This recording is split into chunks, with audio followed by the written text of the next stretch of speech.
Good evening, students. In our today's session, I'm going to continue the play Remember Caesar.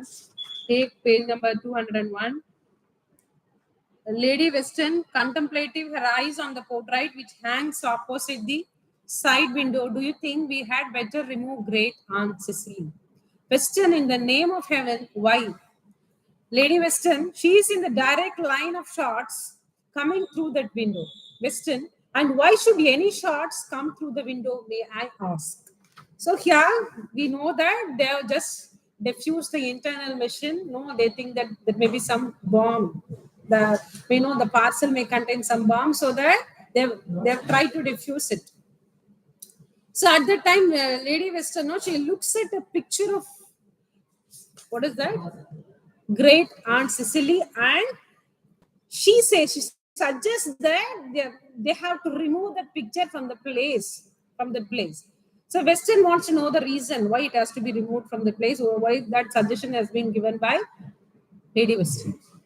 Lady Weston says she's in the direct line of shots coming through that window. So people may shoot at the picture from that particular window. She just knows, she gives a direction. Weston, and why should any shots come through the window, may I ask? So why do you expect shots only from that particular window? Lady Weston, mildly objecting to the tone, I was merely taking thought for your property, my dear Richard, and anyone sitting in the ilex tree out there would be in Weston on his feet. Francis, what made you think of the ilex tree? So just now she says, someone may shoot that picture from the window, she says, and he wants to know the reason. And what is the answer given by Lady Weston? Someone may hide in that ilex tree and shoot from that window. That is what told by Lady Weston. Lady Weston asks, so why you are especially speaking about the ilex tree? What do you mean by ilex tree? Ilex tree is nothing but a evergreen oak tree. Okay. So why are you specially mentioning that ilex tree? There are so many trees. Okay. Lady Weston, that is where I would shoot you from. I mean, if I were going to shoot you. If I am going to shoot you, I will hide that ilex tree and I will shoot you from there. The leaves are thick enough to hide anyone sitting there, and yet not enough to obscure their view. So anybody can hide themselves. No, they can hide there and they can shoot from there, and nobody can notice that someone is hiding there. And what is the important point? They can note on each and everything. They can just observe what is going inside the house of Weston. Weston, come away from that window. Lady Weston, what? Weston, come away from that window. Lady Weston, no one is going to shoot me. So just move from that place. Come away. He's telling like that. Lady Weston says, no one is there to shoot me. Weston running out of the room and calling Roger from the landing. Roger, my lord, has the gardener gone away yet? So he calls Roger and he wants to know about the whereabouts of whether he has gone or whether he is there. Roger, no, my lord, he is eating his dinner outside the kitchen window. So he is eating. So he is still there in the place of Lord Weston. Weston, tell him to sit under the ilex tree until I give him leave to move. So just he's asking Roger to make the gardener sit under the ilex tree, because he wants someone has to be there to check whether somebody is hiding in that ilex tree. Roger, the ilex tree, yes, my lord. Weston comes back and goes to the drawer of the table where his pistol is kept. Lady Weston, as he takes out the pistol, oh, Richard, dear, be careful. That is a very dangerous weapon. So just after giving that instruction, he just goes and get his pistol from the drawer. So Lady Weston, she asks him to be very careful while dealing with that pistol. Weston, grimly important, I know it.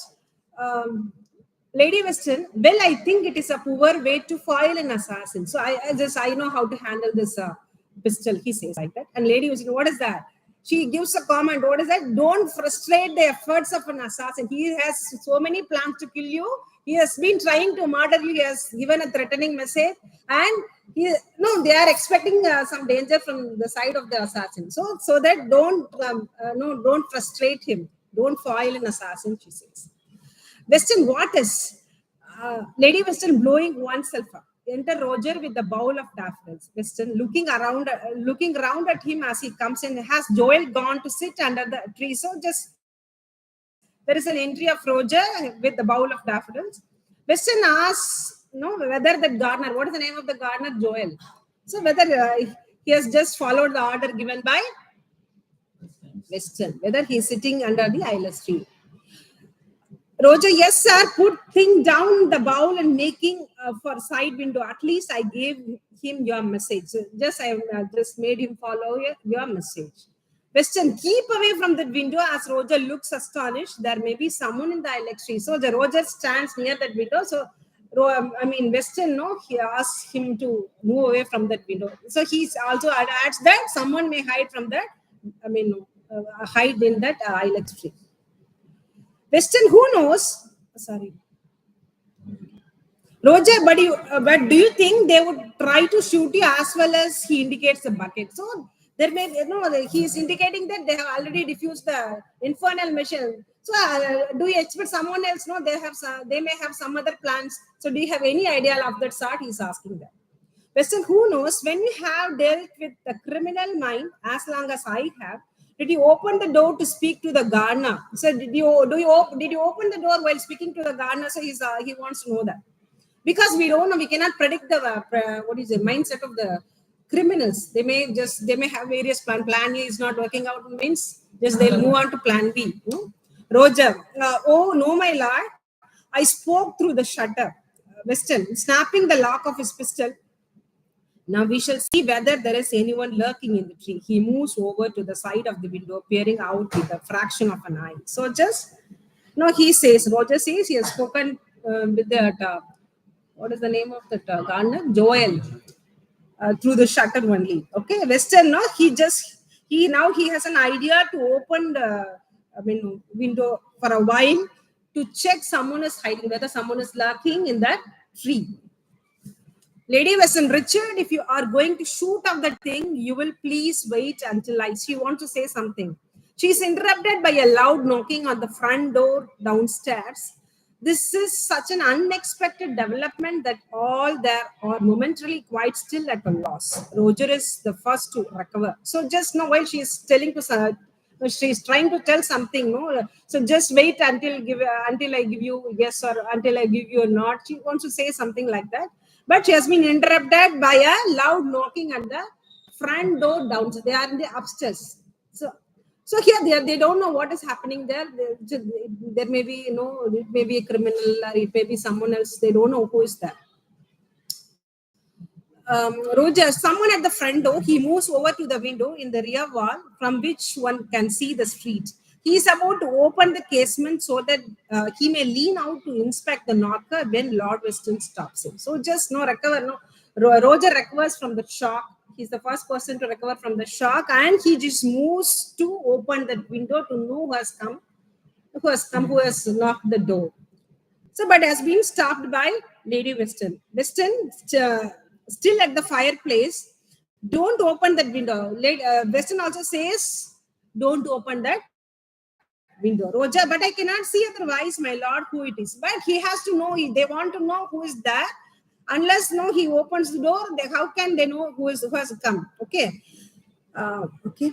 Weston, if you put your head out of that window, they may shoot you without waiting to ask questions. If you open the window, they'll shoot you at any time. They will not wait for your orders. Okay. Lady Weston, but Richard, it may be some perfectly innocent visitor. So Lady Weston hints that there may be some visitor. So why do they expect always that the criminals? The knocking is repeated. Roger, if I were to stand on a chair, he brings a chair to the window and stands on it, but he's still not high enough to look down on whoever waits at the front door. So he brings a chair to near the window and he just stands on the chair to see. Okay. Weston, well, can you tell who it is? Roger, I'm not still high enough, my lord. But he's not able to see the person. And he says he's not able to see the person. Lady Weston, add the footstool, Roger. And he's adding the footstool as per the recommendation of Lady Weston.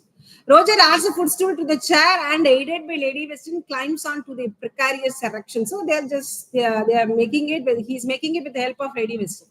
Lady Weston, now can you see anyone? Roger, having seen scrambling, downing, all is well, my lord. So now he has identified. He knows who has come. Identifies a person. All is well. There is nothing to worry. I know who has come. He says like that. He throws open the casement and calls to someone below. It is only Mr. Caesar, as his information is succeeded by a blank pass. Shall I let him in? So he says, announces that who has come there. Mr. Caesar has come. And he wants to get the permission of the master. Who is the master here?